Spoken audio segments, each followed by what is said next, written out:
Alors, dans la série des sujets compliqués, aujourd'hui, le cannabis thérapeutique.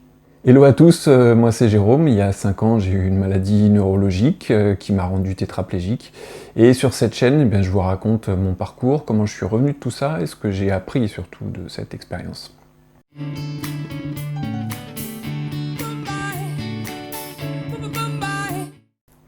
Alors aujourd'hui, encore un sujet qui probablement va faire débat parce que les avis sont très partagés, c'est le cannabis thérapeutique. Donc je dis dès le début, je ne suis pas médecin, voilà, j'ai juste envie de parler de ce sujet-là, de faire avancer. Il y a probablement des gens qui ne seront pas d'accord, il n'y a aucun souci là-dessus, si vous pouvez juste laisser des commentaires. Le but du jeu, en fait, c'est de faire avancer ce débat pour que, vous allez voir, on essaye de faire progresser un petit peu, parce que je pense qu'on a un petit peu de retard en France par rapport à d'autres pays sur ce sujet-là. Alors je vais repartir d'un constat. Moi j'ai vécu quand même pas mal de mois au centre de rééducation. Donc voilà, dans ces centres, c'est un secret de polichinelle, mais il y a énormément de malades qui fument et qui fument du cannabis. Et moi j'en ai rencontré parce que après la kiné, voilà, tu sors, c'est soit tu vas fumer ta clope, soit tu discutes, voilà. Et tu t'aperçois que t'en as quand même pas mal qui fument autre chose que du tabac. Et quand tu discutes, en fait, ce qu'ils disent, c'est que notamment pour des gens qui ont des maladies comme la sclérose en plaques ou des chimios, voilà, des effets secondaires sur la chimio, et ben en fumant, ça réduit un peu leur douleur, ça redonne de l'appétit. Hein, les gens ils fument juste avant de manger parce que sinon ils n'ont aucune chance de bouffer le plateau au repas. Et ça atténue aussi un petit peu ces histoires de nausées et trucs comme ça. Alors que s'ils prennent les molécules classiques, c'est des trucs assez forts, hein, c'est à base d'opium, ça les déglingue. Donc voilà, aujourd'hui, le constat c'est ça, c'est qu'il existe ce truc-là, le cannabis, donc en fait c'est une plante, et dans la plante il y a des molécules, dont une qui est le THC, le fameux, qui est une molécule qui est en fait psychotrope, c'est-à-dire que ça a un effet normalement euphorisant, c'est là les gens disent je vais voir des éléphants roses, voilà. Et puis il y a d'autres trucs comme les cannabinoïdes, j'espère que je le dis bien, je veux dire CBD, voilà, cannabidiol, trucs comme ça, qui ont aussi des effets visiblement apaisants, etc. Mais aujourd'hui, la situation c'est que ces malades, ils sont complètement dans l'illégalité. Et le truc quand même un peu cocasse, c'est que finalement, quand on se retrouvait dehors, ceux qui étaient un peu moins invalides que les autres, c'est-à-dire que moi à un moment j'ai commencé à retrouver un petit peu l'usage de mes mains, et je me suis mis à essayer de rouler des joints pour des mecs qui pouvaient pas le faire tout seuls parce que leur maladie elle était tellement avancée qu'ils pouvaient pas. Donc t'es là et tu te dis voilà, je fais un truc pour mon pote d'à côté.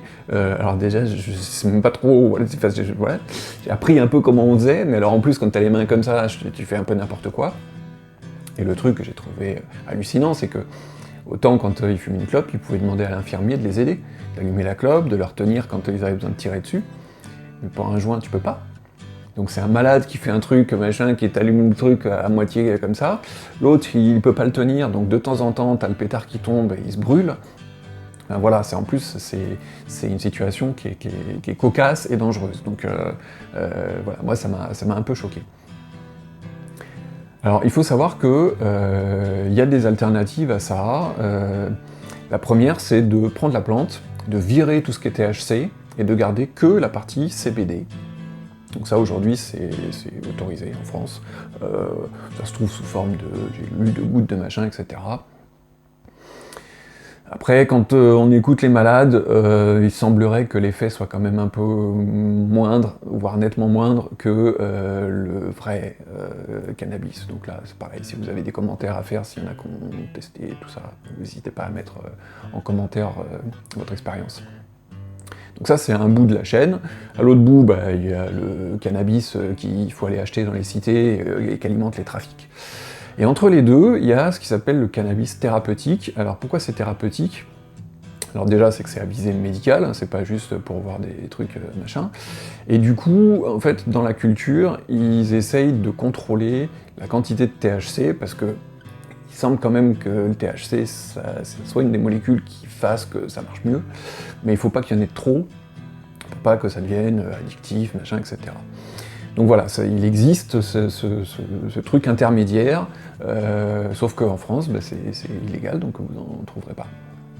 Alors je vais juste vous mettre un petit reportage, voilà, d'une personne qui explique pourquoi, et voilà, vous allez comprendre, et on en reparle juste après. J'ai un cancer du pancréas, non résécable, c'est-à-dire que lorsqu'on peut opérer, c'est-à-dire que j'ai un cancer du pancréas qui est métastasé, j'ai des métastases sur les poumons, j'ai des nodules dans le foie, dans l'estomac, en bas des poumons, j'ai une vertèbre, la L1, qui est bouffée complètement par le cancer. Et le fait que j'ai des métastases veut dire que je ne peux pas être opérée, donc je ne fais pas partie des 5% pour lesquels je peux avoir un espoir de survie. Je me suis mise au cannabis thérapeutique. Tu m'avais apporté, 2 mois après que j'attaque ma chimio, tu étais venue de Paris, tu es descendue me voir un week-end, et tu m'as dit « Maman, il faut que tu fumes un peu d'herbe. Tu vas voir, ça va te calmer. » Je t'en ai pas eu beaucoup, parce que je n'avais jamais fumé ça de ma vie. Pour moi, fumer de l'herbe, c'est fumer un pétard, c'est des gamins dans les rues, c'est de la drogue, enfin c'est l'horreur, quoi. Mais comme j'ai quand même pas peur de toi, je me suis dit, bon, si ton gamin te le dit, tu vas essayer, donc j'ai fumé avec toi. Ça m'a fait un petit peu tousser au début. Et puis, on a passé une super soirée, enfin ça a dû durer au moins 6 heures, on a discuté. J'allais de mieux en mieux, j'étais en pleine forme, j'ai mangé les 3 quarts d'une tarte aux pommes que j'avais faite pour toi. Désolée, tu t'en es même pas rendu compte. J'ai mangé toute la soirée, donc ça m'avait ouvert l'appétit. Et j'étais, alors j'étais pas euphorique, j'étais pas spécifiquement, comme on dit, comme j'ai pu entendre, c'est pour ça que ça fait peur, que ça terrorise tout le monde, qu'on voit des éléphants roses ou je sais pas quoi, absolument pas. Je n'avais plus de douleur, ce jour-là je n'ai pas pris de Clipal, j'ai pas eu besoin. Et quand tu restais le lendemain, tu restais que 2 jours, on a réessayé, ça a fait pareil. Bon, après ça, pas plus, moi je suis restée là-dessus, j'ai dit bon c'est chouette, mais sans plus quoi. Et puis j'ai vu une émission sur Arte, Cannabis sur ordonnance. Et là j'ai vu, où j'ai vraiment été touchée, de voir le nombre de gens qui se soignent, qui arrivent à guérir, enfin au moins à soulager les douleurs, notamment pour la maladie de Crohn, pour les gens qui sont atteints de sclérose en plaques, des gens qui font des crises d'épilepsie,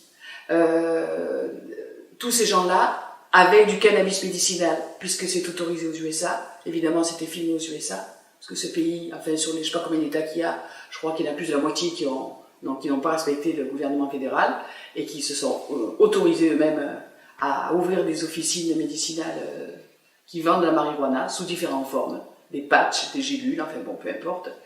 Et j'ai commencé, et là j'ai eu un déclic, je me suis dit, mais ce qu'Olivier m'a fait fumer il y a 3 mois, ça peut peut-être m'aider. J'ai cherché, donc j'ai tapé CBD. Je n'ai rien trouvé en France qui le vendent. Enfin, aucun site, j'ai trouvé qu'un site en Suisse. Je ne pensais pas qu'on était aussi nombreux à rechercher ça et à être tous, comme moi, privés d'un médicament. Enfin, c'est pas un médicament, c'est une plante qui peut soulager énormément. Voilà, alors pourquoi te priver de ça? Tu as lancé ce post Facebook. Il y a eu énormément de partages, énormément de gens qui l'ont vu, énormément de réponses des gens qui m'encouragent, et des gens qui témoignent, qu'ils en prennent aussi, et ils en prennent, mais ils se cachent. Voilà, je suis obligée de me cacher, sinon je peux aller en tôle. Voilà, le problème il est là. C'est dramatique d'en arriver là. Alors voilà, aujourd'hui, la France, en voyant ça, elle dit quand même, zut, il faut faire quelque chose. Donc il y a déjà plusieurs années, je sais plus si c'est le ministre ou quelque chose qui a dit, ben, on va lancer un essai pour voir si effectivement ça fonctionne. En hôpital, dans un milieu hyper contrôlé, blablabla, pour voir si effectivement, oui, non, comment, etc. Donc, dans le principe, on se dit super. Sauf que là, ça fait maintenant 2 ans que ça a été décidé, et que depuis, c'est l'Arlésienne. En gros, tous les mois, c'est repoussé parce que, bon là, c'était cause Covid, mais enfin voilà, les malades sont là, attendent, sachant qu'une fois que l'essai clinique il sera fait, il faudra encore du temps avant que ça soit diffusé et que vous puissiez aller dans la pharmacie commander votre machin. Donc, ça traîne, voilà. Donc, moi, je vais être clair, j'ai eu énormément de chance de ne pas avoir cette douleur neurologique Les douleurs neurologiques, c'est des trucs qui vous arrivent comme ça, comme des coups de poignard. Moi j'ai mes petites douleurs, mais à côté de ça, c'est du petit lait. Et quand je vois les gens qui se tordent de douleur et qui sont obligés de prendre des trucs ou des patchs morphine, machin, qui sont... Moi, c'est clair. Je me suis dit, si jamais ça dégénère et que j'ai ces douleurs-là, direct, je commande ça sur Internet et je cultive mon plan de cannabis thérapeutique chez moi, mais je préférerais ça plutôt que de me doper de la maline ou de conneries dans ce genre-là. Donc aujourd'hui, je fais juste cette vidéo parce que j'ai envie que le sujet avance un peu plus, que les gens sachent que ça existe déjà, parce que même en attendant que cet essai clinique donne ses résultats, et puis que effectivement, il faut espérer que dans 6 mois, dans 1 an, dans 5 ans, avec une ordonnance, vous allez à la pharmacie chercher vos gouttes de machin, votre spray, et que, voilà, en sortant de chimio le soir, pchit, et on a la moitié des effets secondaires en moins. Il va peut-être se passer du temps, donc sachez que malheureusement, dans d'autres pays, il y a des choses qui existent, donc voilà, chacun fait ce qu'il veut, mais ça existe, et plus on en parlera, plus je pense que ça mettra la pression pour que ces essais ils avancent plus vite, et qu'on sorte de cette situation où les malades sont obligés d'être dans l'illégalité, alors qu'il existe des remèdes qui, encore une fois, je suis pas médecin, semblent avoir des effets pas forcément pires, en tout cas, que certains médicaments qui vous rendent complètement destroy. Voilà, sur ce, je vous dis ciao.